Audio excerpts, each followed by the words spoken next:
Jai Siya Ram. So, what are you doing in life right now?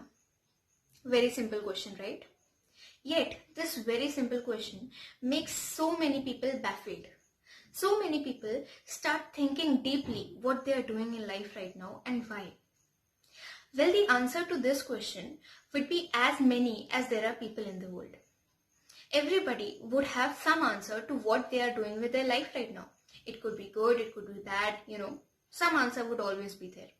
However, what if I told you that most of these answers have one cause behind it? That cause is moha or attachment. The attachment could be with anything. It could be with fame, with appreciation, with money, with love, anything.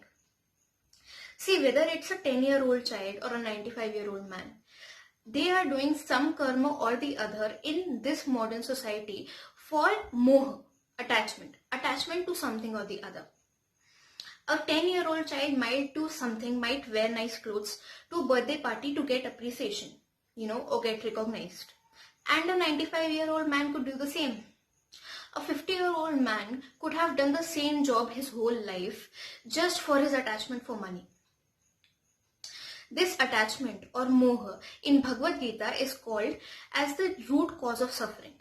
Shri Krishna says that moha, krodha and bhaya, that is attachment, fear and anger, are the three reasons which are the cause of suffering of everybody in the world. Gautam Buddha agrees with it. You might have heard this quote of Gautam Buddha that says that moha, attachment, is the cause of all suffering. So what am I saying? Am I saying that everybody should live unattached life like sadhus in the forest? It's not possible, right? How will the world work? Of course, some people can take sannyas from childhood who have the pravritti or nature for it. But everybody can't do that. So what should everybody do? What should the majority of people do who also have the pravritti for some kind of attachment, love, some kind of material position in life? What should they do? Well, Vedanta suggests the Ashram Vyavastha for everybody in the world. Ashram Vyavastha is how the ancient Indian man lived. There are 4 ashrams or state of life in which a man goes from birth to death. And while entering into each of these ashrams is like a new birth for that person. In the Ashram Vyavastha, the person also gets to live in the society, work for the society, earn money, and also gets to utilize the Satchidananda part of his soul. Gets to live like a sannyasi as well and gets to identify and realize the pure bliss of being free from attachment and situated in the self or the Brahma. I'll explain how. The first stage or the first ashram is Brahmacharya ashram. The Brahmacharya ashram is considered to be the most important ashram of a person's life because the knowledge attained in this ashram will be utilized in all the coming states, in all the coming years of his life. The same is quite the case with today's education system as well. However, unlike today, the knowledge given in Gurukul was not just to earn money.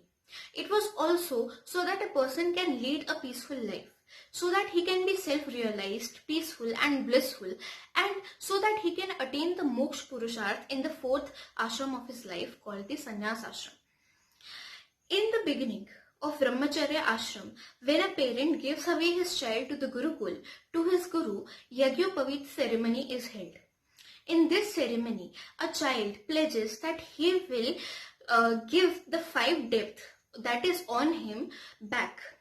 You can say that he will fulfill his 5 responsibilities.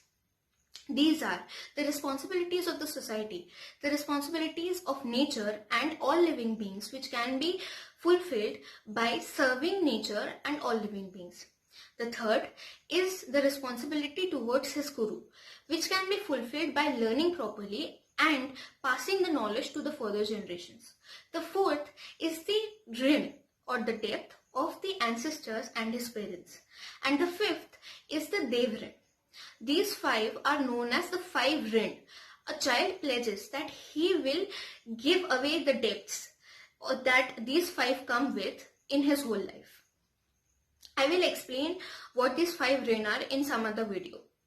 Anyway, in this Gurukul Pratha, in this Gurukul, whether the child is a prince or the son of a craftsman, all of them wear the same simplistic clothing.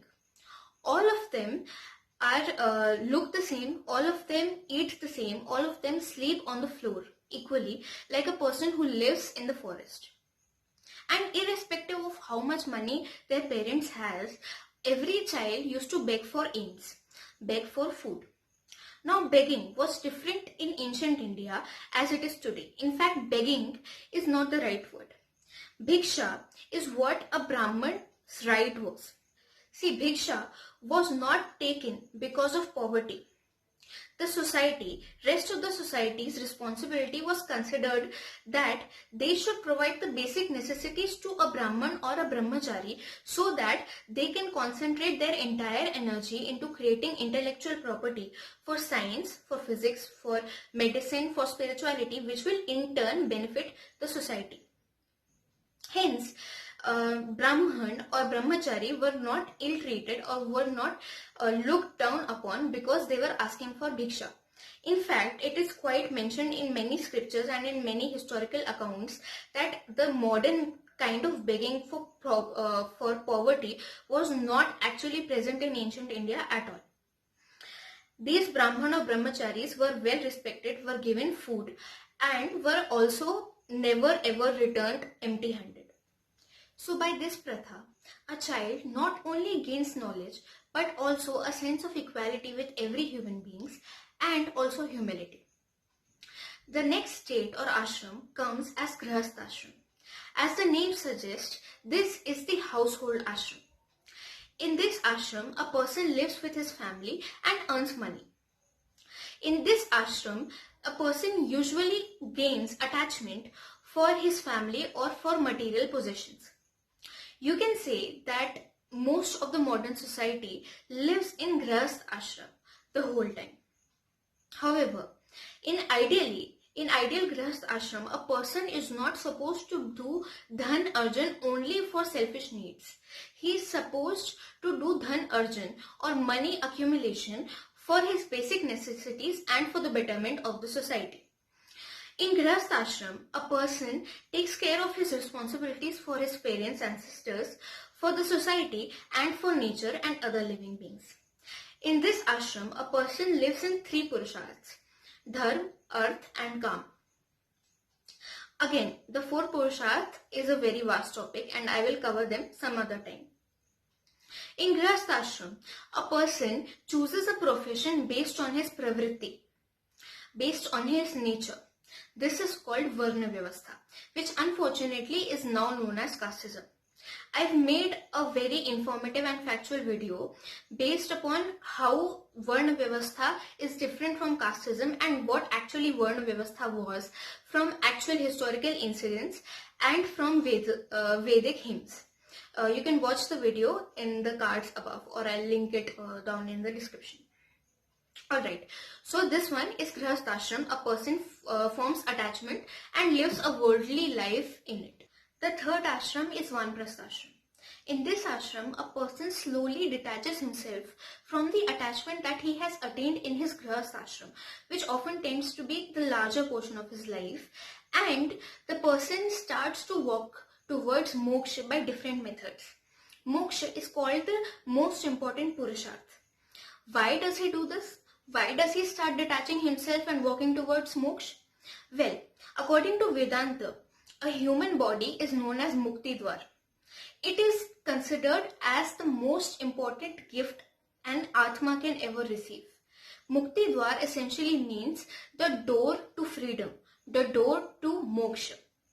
Only a human body is capable of breaking the cycle of birth and death and attaining moksha. That is why it was so stressed upon that a person should somewhere in time always try to attain self-realization. So in Vanaprastha, slowly the person starts to do activities which will ultimately lead to sannyas and which will ultimately lead to the 4th purusharth or the moksha purusharth. They can be dhyan yoga, they can be bhakti yoga, or they can be Atma Bodha. The fourth and last stage of human life is called sannyasa. Unlike modern belief, sannyas is actually considered as the most blissful or anandamayi state that a human being can live in. Since in Vedas, the only source of Anand is said to be Brahma. Brahma is known as Satchidananda, the only source of pure bliss. Rest everything is considered as momentarily pleasures which will ultimately cause suffering. Now, since in sannyas a person is constantly situated in Brahma, is constantly under self-realization, is not affected by any worldly things that might happen around him or with him, that's why the person lives in true consciousness, in true anandam in this particular state, in sannyasa. This is the state in which a human body truly becomes a mukti dwar. Now with this video, I am not trying to convey that old people should leave their homes, go to the forest, live in a hut like rishis. It is not possible, it is not feasible in current times because vanprastha technically means going to the forests. However, even in ancient times, it was not rigid. Even a child could take sannyas after Brahmacharya, and even old people would take vanprastha or sannyas while living in their homes. The point I am trying to make is that a person living in the modern society is not utilizing the fullest of the capabilities that come with a human birth. Everybody looks at Buddhist monks and great Indian sadhus living in the Himalayas in awe, thinking that wow, these people are able to do amazing things. These people are living in amazing peace. These people are so blissful. These people are so calm. We don't realize that we are born with the same body. We are born with the same mind. And even while living in today's society, we can practice the ancient knowledge and we can attain the same peace that comes with mukti. Many Hindu schools of philosophy argue that sannyas can be taken while living in grihastha and while being a karma yogi. In fact, it is said that there is no karma yogi greater than a sannyasi because a sannyasi is not attached to the fruit of his labor.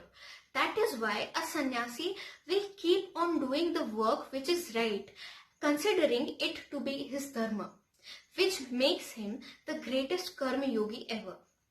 If you want to know how you can live in peace and bliss, which comes with sannyas while living in grihastha, while living amongst attachment, yet living free, you can watch the video I've linked in the cards above and I will also leave it in the description below. If you like this video, do give this video a thumbs up, share this video and also subscribe to my channel Brahma Vachika. I am trying to bring the knowledge and wisdom of ancient India back to modern society. I think we really need it. Jai Siya Ram.